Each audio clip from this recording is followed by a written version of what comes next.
eyes in the sky, gazing far into the night. I raise my hand to the fire, but it's no use, 'cause you can't stop it from shining through.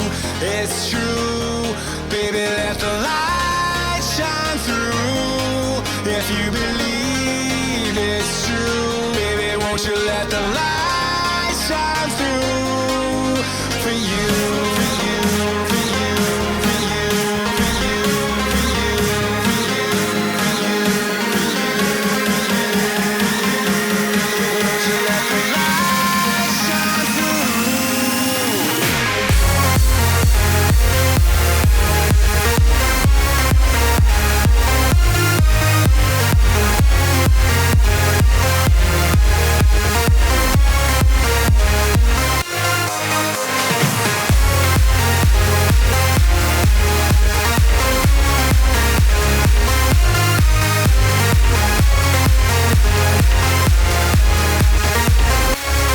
YouTube, what's up guys? Hey, hope everyone's having a great day. Look how beautiful this looks. It looks so good. I love the OEM wheels. I really do like them. I like them the color too right now. And I also really enjoy that TRD high style spoiler, TRD spoiler. It looks really, really good. I've gotten a lot of questions from you guys, so I want to answer 2 of them. I'm going to give you 5 reasons why. So the first one is the Celica a good daily driver? And I'm gonna go over why I think yes. And then the next one is the Celica a good first car? And same thing, I'm gonna go over reasons why yes.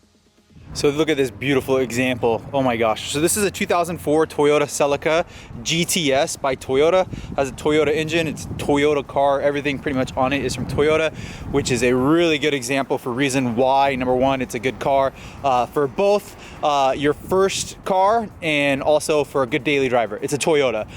So the parts are pretty affordable for everything. Like if you need new brake pads, they're pretty affordable. If you need new brake rotors, they're pretty affordable.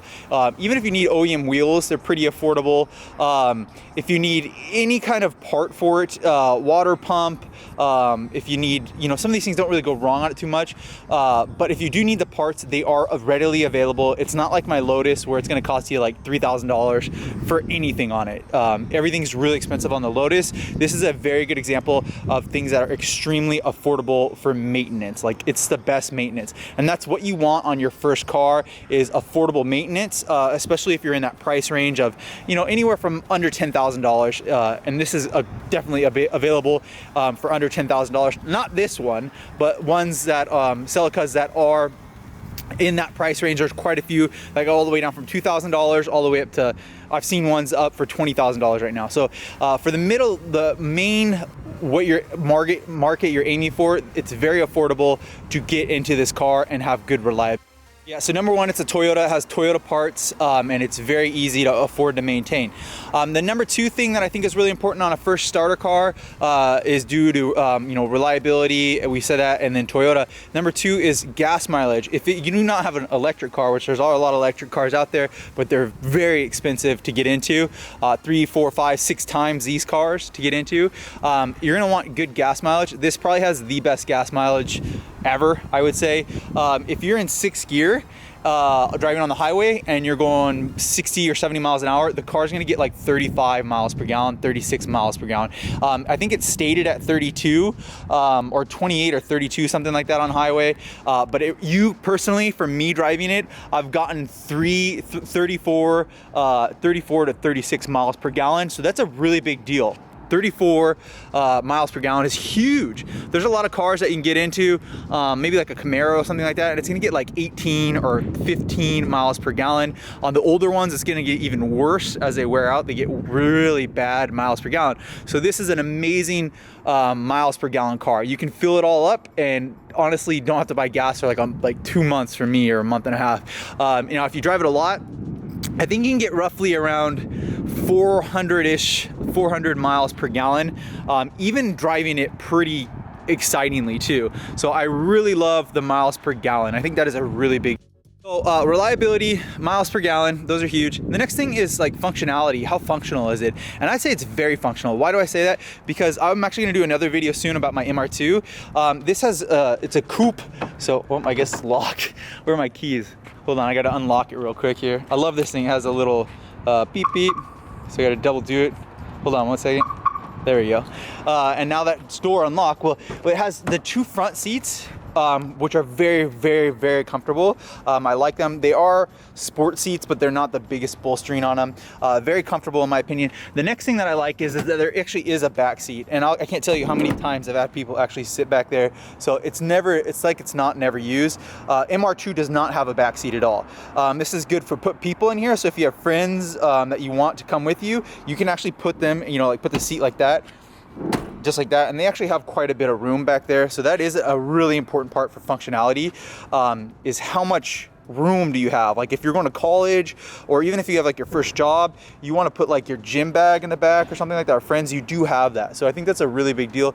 In addition to having the kind of sport look, I think that's really important to have this sport look. I like that, but I also want some functionality, and I can't tell you how many times I've actually put people in the back of Celicas a lot. And same point as that is how functional is it. If you come back here, I think I have stuff back here, some tools. Look, I have tools.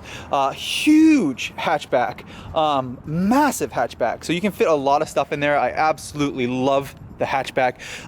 You can go to like IKEA. You can get like a 70-inch TV and put it back there.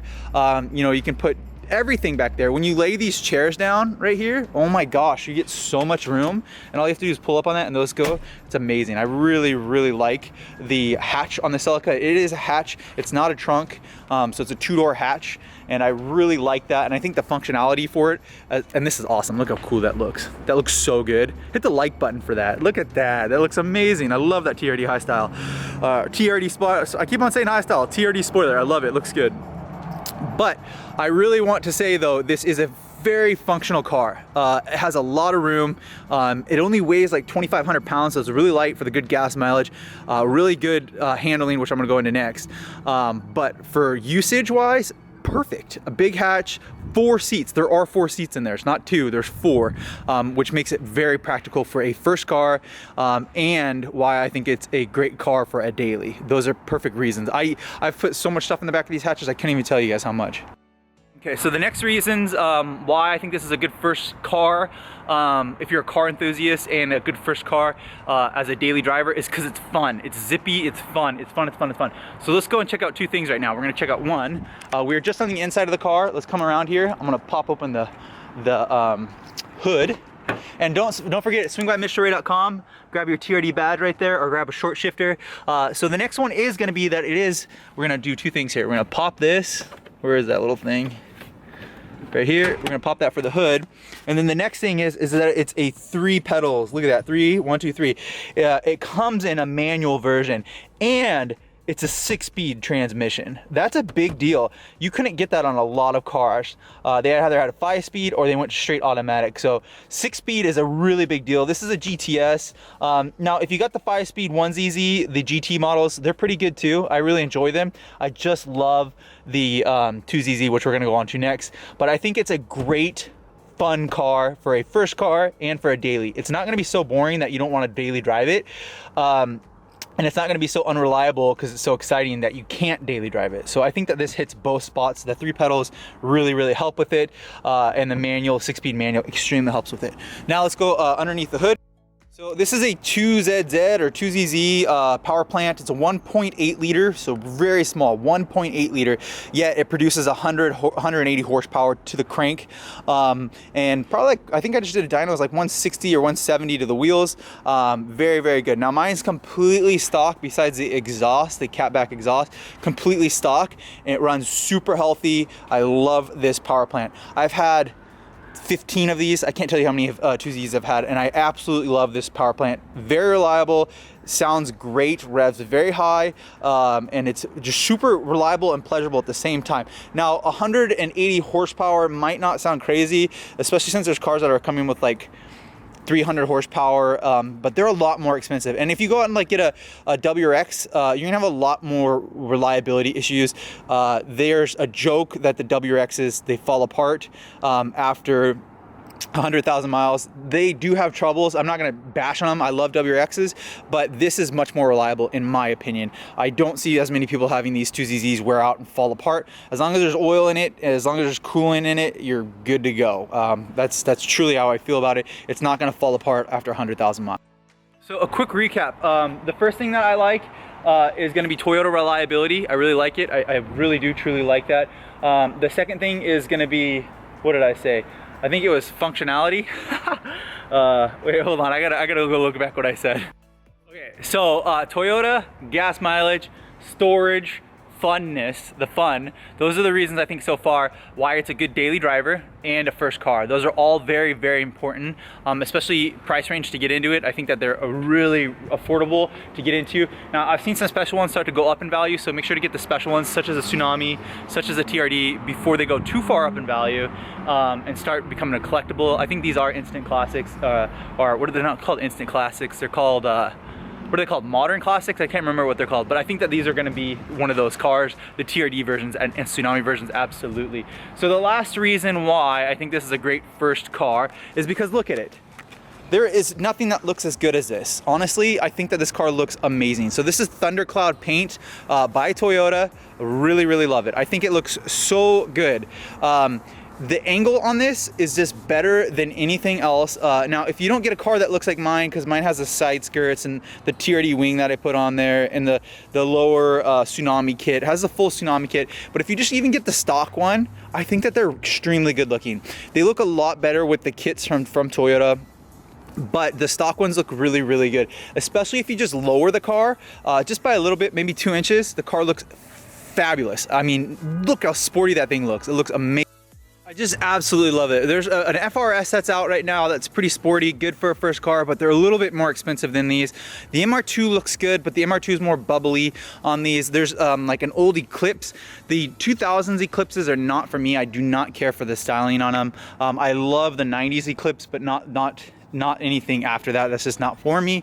There's just not many cars that look as good as this. Now, I really love, this is funny, a Dodge Neon SRT4. I love the power of it, but I do not like the car look. Like, I think that this is a much more pretty, beautiful, heavenly looking car. So aesthetic wise, I think that this, for the amount of price that this is, you can't beat it. So on a first car, this is why it's a good daily car. You want this car because it looks sporty, and if you get the GTS version, it is pretty sporty in my opinion, but that's why it's a good first car, because it looks really good. I love the way they look. I have no issues with the way that they look. I've always liked them. This was my first car, and I'm so thankful it was. I was actually really extremely heavily shopping for a BMW E36 M3. I actually had one picked out and ended up falling through as my first car. And then my friend had one of these and I test drove and I loved it. But then I also wanted a Mini Cooper. I was gonna get a black Mini Cooper manual that was black leather, and it was more expensive than this. And at the time, I think it had less horsepower too. So I was just like, no way, this is a better looking car. So this was my first car. But in the realm of those things, I think that the Mini Cooper reliability is not gonna be as reliable as this. And I think also that the BMW E36 M3 or even E46, those are expensive now, but those are all less reliable than this. And funness factor was there, and this is more appealing and better looking in my opinion. So those are the reasons why. I hope this is helpful. I did a buyer's guide, I can link that down below if you guys need help buying one or shopping. But is this a good first car? Yes. Is this a good daily car? Absolutely. Those are really good reasons why. Comment down below if you guys have other reasons why it's not a good daily driver, or other reasons why it is a good daily driver, and I'd love to hear from you guys. Make sure to hit the like button, guys. I hope you enjoyed this. Next video, we're going to be installing making the TRD spoiler even more sexy. I'm going to show you guys how to install an extra lip spoiler on it. And then I will be also tinting my windows very soon and painting my wheels very soon, which will make the car look even better. Wait for the tint. When I get the tint on the car, you guys are gonna be like, wow, it's gonna make it look really good. Again, make sure to hit the like button. If you're not subscribed, please subscribe, hit that little bell button, and I'll see you guys on the next video.